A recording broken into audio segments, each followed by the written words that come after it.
In the sleepy town of Everbrook, children vanish into thin air, leaving behind only a haunting whisper and a trail of white feathers.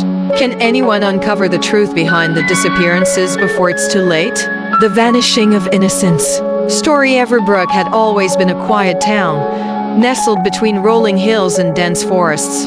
It was the kind of place where everyone knew each other, where neighbors shared home-cooked meals and doors were never locked at night. But that changed when the disappearances began. The first child to go missing was Lily Thompson. She was 6 years old, with curly golden hair and a smile that could melt the coldest heart. Her mother had tucked her in as usual, singing the lullaby that always lulled her to sleep. But when she went to wake her in the morning, the bed was empty. The window was open, though they had never opened it before. A single white feather lay on the sill, caught in the morning breeze. The town rallied together, searching every inch of Everbrook, combing the woods, dragging the lake. But there was nothing. No footprints in the mud, no signs of struggle. It was as if Lily had simply faded into the air. 2 nights later, it happened again. Daniel Carter, 8 years old. His father, a former police officer, had been awake that night, sitting by his son's bedside. He swore he heard something, an eerie whisper that sent shivers down his spine. The next moment, the candlelight flickered, and when he turned to look, Daniel was gone. The door was locked, the windows shut, yet his son had vanished. Another white feather rested on his pillow. Panic gripped Everbrook. Parents refused to let their children sleep alone, barricading doors and windows. The town's sheriff, Michael Graves, called in reinforcements from the city, but even the best detectives found no answers.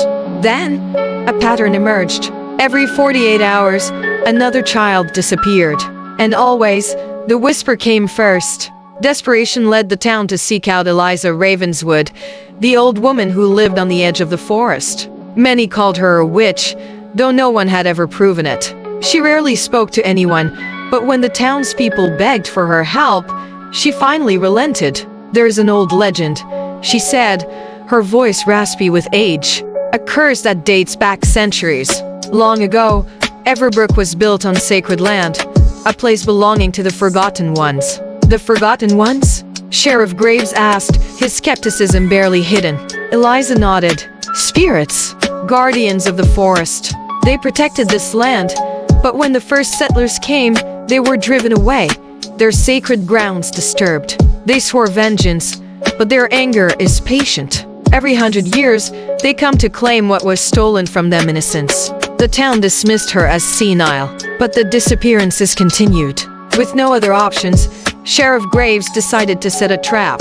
He placed cameras in every child's bedroom, stationed officers around town. The parents stayed awake, clutching their children's hands. They waited, and then the whisper came.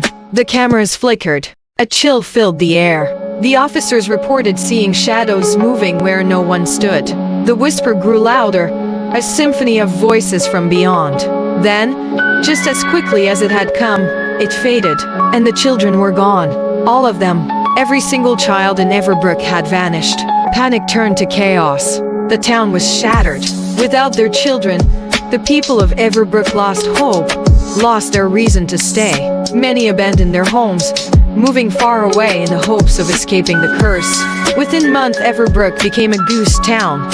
Years passed, and the legend of Everbrook became just another story. Some claimed the children were taken to another realm, place beyond human comprehension. Others believed they had become part of forest fear. But if you ever find yourself walking through ruins of Everbrook at night, when the wind howls through the trees, and if you do, run.